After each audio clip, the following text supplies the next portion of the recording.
Hi everyone. In this video we are going to look at cosine law, and we're going to use it to find a missing side length in a triangle. Before we do that, we should make sure that our triangle is completely labeled. As it happens, in this case, we have the vertices or angles labeled but not the sides. So let's go ahead and fix that. Across from angle A, we have side A. And of course, we use lowercase letters for labeling sides. Across from angle B, we have side B. And across from angle C, we have side C. So now that that is done, we can go ahead and check our conditions. Now, to use cosine law, you need either side angle side, which we happen to have, or you need side side side. Let me talk about what I mean. In the case of side angle side, which we have, we know this side length, we know this angle measure, and we know this side length. In that order, side, angle, side. Okay, so this angle has to be between the two sides that are known. Now we can go ahead and use the cosine law. But we can write the cosine law in three different ways. So we need to think about what we've been asked to solve for so that we can set it up in the best way possible. In this example, we are asked to determine the length of AC, that side. AC, as we've labeled it, is side B, right? AC is actually B, as we've written it. So that's what we're going to start with when we write out the cosine law. We're going to make it equal to B squared. So let's do that. So we write B squared equals, now we've already used B squared, so we have A and C left. And that's what we write next, A squared plus C squared. And we subtract from that 2 times, same order, A and C. So A times C multiplied by the cosine of the angle that we have, which is angle B. Now let's just take a little moment to notice the pattern here. Notice that this angle B on this end is the angle that's opposite the side that we started with, right? So they're on opposite ends of the formula. Same way they're opposite from each other in the diagram. So that can be a little helpful piece of information. And once you've used your B here, then we need A and C, and A and C repeats here. So a little bit of a pattern that can help you remember how to write the cosine law. Now let's plug in our values. We have to find B, so we just simply write B squared again, and that equals A squared plus C squared. So let's find out what those are, 9.5 and 10.5.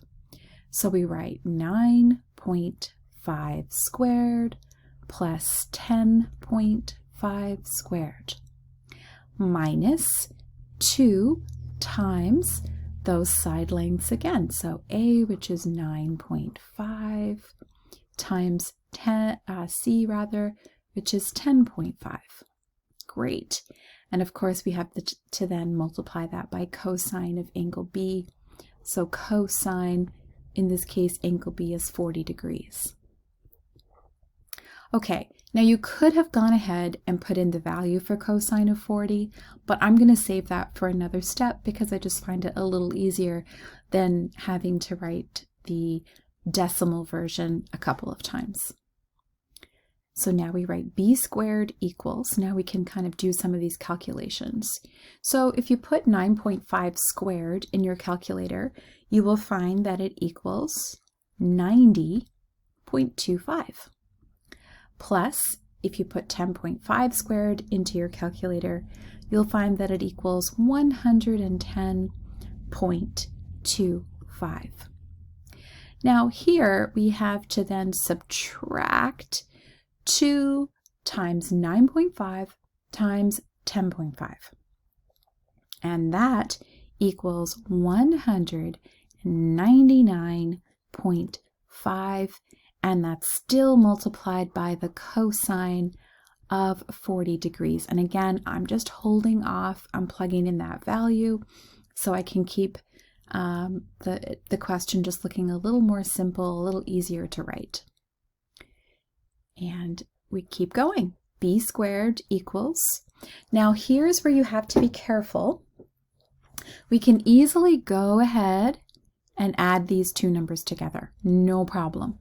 And so that actually equals 200.5. Great. But over here is where you have to be careful. Notice that in between 199.5 and cosine of 40, we have multiplication, right? This is multiplication in between. Here we have subtraction.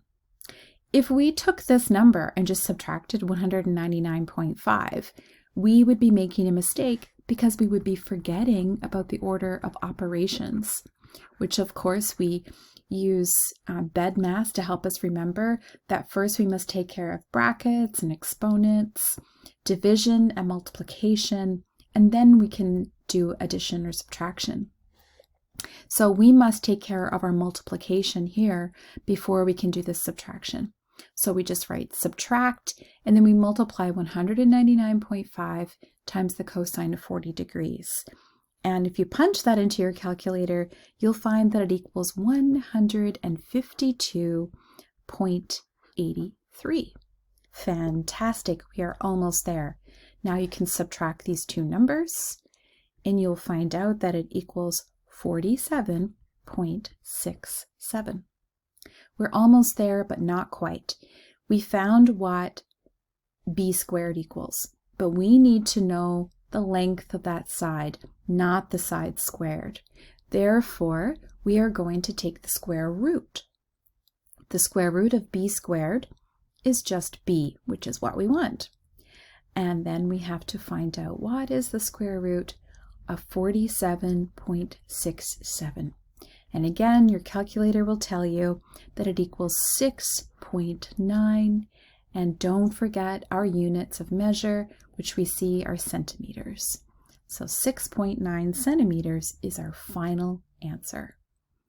And just as a little reminder here, when you get to this point in the question, don't forget to find the square root.